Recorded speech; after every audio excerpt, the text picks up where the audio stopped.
እንዴት አምሽታችኋል ተመልካቾች? የኢቲቪ 57 የቢዝነስ ዜናችን ተጀምሯል። መቅደስ እንዳለ መረጃዎቹን እነግራችኋለሁ። ለመረጃዎቻችን አጋር የሆነንን ኦሮሚያ ባንክን እናመሰግናለን። አብራችሁኑ ነው። ኢትዮጵያ የውጭ ንግድን ለማሳደግ ለአህጉራዊና ዓለም አቀፍ የገበያ መዳረሻዎች ትኩረት መስጠቷን የንግድና ቀጠናዊ ትስስር ሚኒስቴር ገለጸ። የሶስተኛው የኢትዮጵያ ታምርት ኤክስፖ አካል የሆነው የፓናል ውይይት በአዲስ አበባ ተካሂዷል።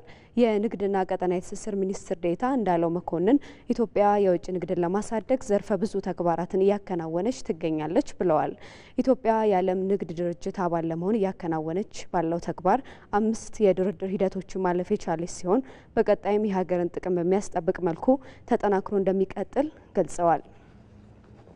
ይሄ 5ኛውን የንግድ ድርድር ጨርሰን 6ኛውን ጁላይ ላይ ይኖራል። 7ኛውን እናካሂዳለን። ልክ የዛሬ ዓመት ማርች 2026 አካባቢ በተያዘው ፕሮግራም መሰረት ኢትዮጵያ የዓለም የንግድ ድርጅት ሙሉ አባል ትሆናለች ማለት ነው። በአፍሪካ ሀገራት መካከል የንግድ ልውውጥን ለማሳደግ 52 ሀገራት የፈረሙትን አህጉራዊ ነጻ የንግድ ቀጠና የሙከራ ንግድ ለማድረግ ዝግጅት እየተጠናቀቀ መሆኑንም ሚኒስትር ዴኤታው ተናግረዋል። ነጻ የንግድ ቀጠናው ከ3 ትሪሊዮን ዶላር በላይ የሚንቀሳቀስበት በመሆኑ ለአምራች ዘርፉ ትልቅ እድል ይዞ መምጣቱንም ተናግረዋል። በዓለማችን ሲንግል ማርኬት የሚባለው ትልቁ ገበያ ማለት እስካሁን ድረስ ነበረው ያልነበረም ኢንተር አፍሪካ ትሬድ ክሮስ ቦርደር ማርኬት አፍሪካ እርስ በርሳቸው የማይገበያዩ አገራት ናቸው። ስለዚህ ይህን ስምምነት መሰረት አድርገን ግን ከተገበያየን ትልቅ ማርኬት አለ ማለት። ለተኪ ምርቶች የተሰጠውን ትኩረት የበለጠ በማጠናከር ከውጭ የሚገቡ ምርቶችን መቀነስና ምጣኔ ሀብታዊ እድገቱን ማጎልበት እንደሚገባ በአዳማ ልዩ የኢኮኖሚ ዞን ውስጥ እየሰሩ የሚገኙ ባለሀብቶች ገለጹ። አሁን ላይ ከመንግስት ለዘርፉ እየተደረጉ ያሉ ድጋፎች አበረታች መሆናቸውም ተጠቅሷል። ይድነቃቸው ሰማ አዘጋጅቶታል። ብሩክ ተስፋዬ ያቀርበዋል። ከቅርብ ጊዜ ወዲህ በኢትዮጵያ በተለያዩ አካባቢዎች በተቋቋሙ የኢንዱስትሪ ፓርኮች ተኪ ምርትን የማምረት ተሞክሮ እያደገ መምጣቱ ይነሳል። ይህም ቀደም ሲል ከውጭ ሀገራት ይገቡ የነበሩ የተለያዩ ምርቶች በሀገር ውስጥ በማምረት የህብረተሰቡን ተጠቃሚነት ለማሳደግና ምጣኔ ሀብታዊ እድገቱን ለማጎልበት ጉልህ ሚና እንዳለው ይገለጻል። በአዳማ ኢንዱስትሪ ፓርክ ውስጥ የሚገኘው ኢዜዴም ትሬዲንግ ኤንድ ኢንቨስትመንት ወይም ሪፎ ሀገር በቀል ተቋምም የተለያዩ ተኪ ምርትን እያመረተ ነው። የምናመርታቸው ምርቶች ፒቪሲ ድሬኔጅ ፓይፕ አለ፣ ፒቪሲ ፓይፕ የምንላቸው፣ ኤሌክትሪካል ኮንዲዩት ፓይፕ የምንላቸው አሉ፣ ፒፒአር ፓይፖች አሉ እና ኤችዲፒ ደግሞ አዲሱ መስመራችን ኤችዲፒ። እነዚህ ቧንቧዎች ምንድናቸው ጥቅማቸው? የፒቪሲ ፓይፕ ለፍሳሽ ማስወገጃ የሚሆን ፓይፕ ነው።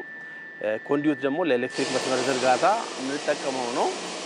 ፒፒአር ደግሞ የውሃ መስመር ዝርጋታ ነው። ኤችዲፒ ደግሞ ዋናው የከተማና የመጠጥ ውሃ አገልግሎት የሚሰጥበት ዋናው የመስመር ዝርጋታ ነው ማለት ነው። ሀገር ውስጥ አምርተን ከውጭ የሚገባውን የውጭ ምንዛሬ ማዳን ችለናል። የቴክኖሎጂ ሽግግር ሆኗል።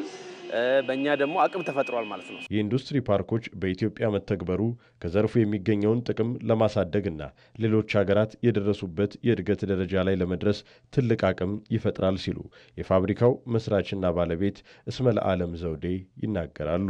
ቻይና የተለመደ ነገር ነው። በሀገራችን አሁን እንግዲህ የኢንዱስትሪ ፓርኮች የጥሩ ግባቶች እያደረጉ ያሉት እኛም አክቹአሊ በዚህ በኢንዱስትሪ ፓርክ ላይ በገጠመን ጥሩ አጋጣሚ ቦሌ የሚላይም እንደዚሁ ሌላ ትልቅ ግንባታ አድርገናል። ወራዲ ስራ ልንጀምር ነው።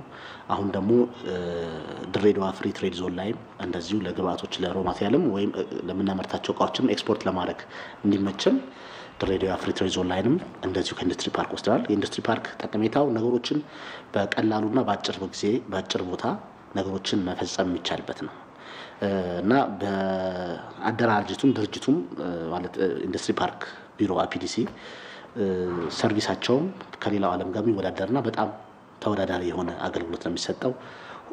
በጣም ፈጣን አገልግሎት ታገኛለህ። እቃ መጥቶ ኮንቴነር ከስተምስ ኮንቴነር ድራይ ፖርት አይሄድም። ቀጥታ የሚመጡ የሚራገፈው ፋብሪካ ላይ ነው። ምንም አይነት ዳውን ታይም የለም።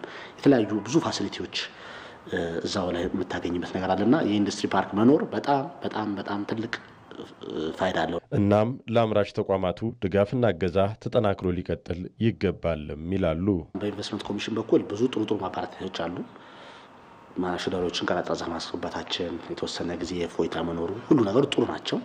አሁን ደግሞ መጨመር ያለበት አገር ውስጥ የሚመረቱ ምርቶች ኳሊቲያቸውን መንግስት ከተማመነበትና ሰርቲፋይድ ከሆነ በኋላ እነዚህ ፕሮዳክቶች ወደ አገር ውስጥ ኢምፖርት እንዳይደረጉ መንግስት ፕሮቴክሽን ማድረግ ሎካል ማኒፋክቸሮች መጠበቅ ነው ባለው ሁኔታ አክቹአሊ ፕራይስ ዋይዝም አሁን ኮምፒት አይደራረግም ግን በአጠቃላይ በታክስም ወይም ደግሞ እነዛ ነካዎች ከፍተኛ ታክስ በመጣል አገር ውስጥ ነጋዴዎችን ማበረታታት ቢኮዝ አሁንም ምንድነው ያለው ኢምፖርት የሚደረጉ ደረጃቸው በጣም ዝቅተኛ የሆኑ ፕሮዳክቶች አሉና በጣም ዝቅተኛ የሆኑ ደረጃ ያላቸው እቃዎች ኢምፖርትድ ሆነው እዚህ ጋር በሃይ ኳሊቲ የሚመረቱ ፕሮዳክቶች ጋር ኮምፒት እንዳያደርጉ ኢምፖርትድ ፕሮዳክቶችን አገር ውስጥ የሚመረቱ ከሆነ ቀድሚያ የመንግስትም ሆነ ሌላም ፕሮጀክቶች ቀድሚያ አገር ውስጥ የሚመረቱ ፕሮዳክቶች እንዲሰጥ ማበረታታት ቢቻል ፋብሪካው የሚያከናውነው የቴክኖሎጂ ሽግግርም በክህሎት የተላበሰ ባለሙያ ለመፍጠር እያስቻለ መሆኑን ሰራተኞቹ ገልጸዋል።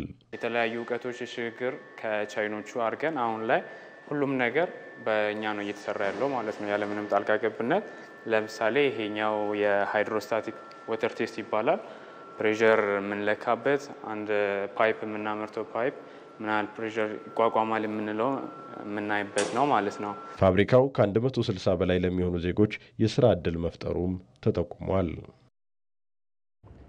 ወደ ውጭ ምንዛሬና ዓለም አቀፍ ገበያ መረጃ ስናልፍ ደግሞ በኢትዮጵያ ንግድ ባንክ አንድ የአሜሪካን ዶላር በ124 ብር እየተገዛ በ126 ከ48 ሳንቲም እየተሸጠ ነው። ኦሮሚያ ባንክ ደግሞ አንዱን የአሜሪካን ዶላር በ131 ብር ከ05 ሳንቲም እየገዛ በ133 ብር ከ67 ሳንቲም እየሸጠ ነው። እነዚህንና ሌሎች ዓለም አቀፍ የድፍድፍ ነዳጅና ተያያዥ የግብይት መረጃዎችን አብረን እንከታተል።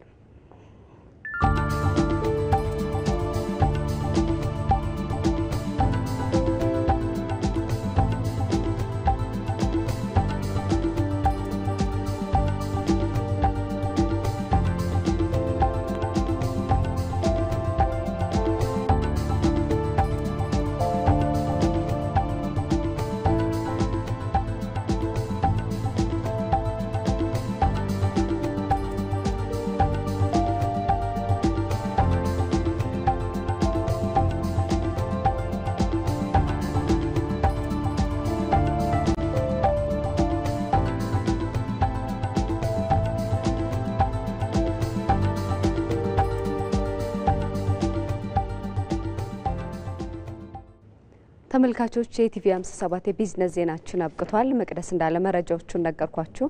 መልካም ምሽት ይሁንላችሁ።